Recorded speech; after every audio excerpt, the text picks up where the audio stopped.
السلام علیکم ناظرین، آپ دیکھ رہے ہیں MR نیوز اور میں ہوں کنزا اسلم۔ سب سے پہلے نیوز ہیڈ لائنز۔ امریکی نمائندہ برائے افغانستان نے army chief general Qamar Javed Bajwa سے ملاقات کی۔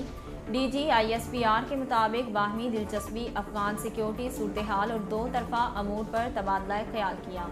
آرمی چیف نے کہا، دنیا اور خطہ ایک غیر مستحکم افغانستان کا متحمل نہیں ہو سکتا۔ افغانستان کو انسانی تباہی سے بچانے کے لیے عالمی کوشش ناگزیر ہے۔ انہوں نے اسلامی تعاون تنظیم غیر معمولی اجلاس میں شرکت پر امریکی نمائندے کا شکریہ ادا کیا۔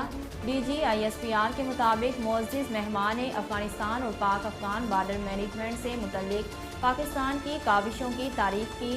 امریکی نمائندے نے ہر سطح پر پاکستان کے ساتھ سفارتی تعاون کو فروغ دینے کے عزم کا اعادہ کیا۔ اسٹیٹ بینک نے روزانہ اور سالانہ بنیادوں پر ڈالر خریدنے کی نئی حد مقرر کر دی۔ روزانہ کی بنیاد پر ڈالر خریداری کی حد 50,000 سے کم کر کے 10,000 ڈالر کر دی گئی۔ مرکزی بینک کی جانب سے سالانہ بنیادوں پر ڈالر خریدنے کی حد 1 لاکھ ڈالر مقرر کی گئی ہے۔ پہلے سالانہ بنیادوں پر ڈالر خریدنے کی کوئی حد نہیں تھی۔ نواب شاہ قومی شاہراہ پر زرعی اراضی پر مبینہ قبضے کے خلاف احتجاجی دھرنا جاری۔ نواب شاہ میں قومی شاہراہ پر نواب ولی محمد بس اسٹاپ کے قریب مرد و خواتین نے پیر کی صبح سے دھرنا دے رکھا ہے۔ مظاہرین نے شامیانے لگائے ہوئے ہیں اور سڑک کو مکمل طور پر بند کر رکھا ہے، جس کے باعث پنجاب اور کراچی کے درمیان ٹریفک معطل ہو کر رہ گئی ہے۔ مظاہرین کا کہنا ہے کہ نواب ولی محمد گوٹ میں بااثر افراد نے ان کی زرعی زمین پر قبضہ کر رکھا ہے۔ جب تک ان کی زمینیں واگزار نہیں کرائی جاتی تب تک یہ دھرنا جاری ہے۔ پاکستان تحریک انصاف آزاد کشمیر کے صدر و سینئر وزیر سردار تنویر الیاس خان نے کہا کہ خطے کے تیزی سے بدلتے منظرنامے میں پاکستان بین الاقوامی سطح پر خصوصی اہمیت اختیار کر چکا ہے۔ نئے منظرنامے میں پاکستان کے نئے مواقع پیدا ہو رہے ہیں۔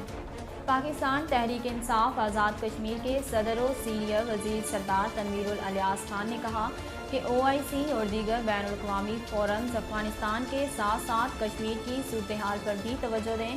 اقوام متحدہ کی جانب سے قوموں کے حق خود ارادیت کی قرارداد کی متفقہ منظوری کشمیریوں کے لیے امید کی کرن ہے۔ کشمیری اقوام متحدہ سے اس کی اپنی قراردادوں پر عمل درآمد کا مطالبہ کرتے ہیں۔ ناظرین، اب تک کے لیے اتنا ہی۔ مزید خبروں اور تفصیلات کے لیے ہمارے YouTube چینل کو سبسکرائب کیجیے اور ہمارے Facebook پیج کو فالو کیجیے۔ اسی کے ساتھ اپنی میزبان کنزا اسلم کو دیجیے اجازت۔ اللہ حافظ۔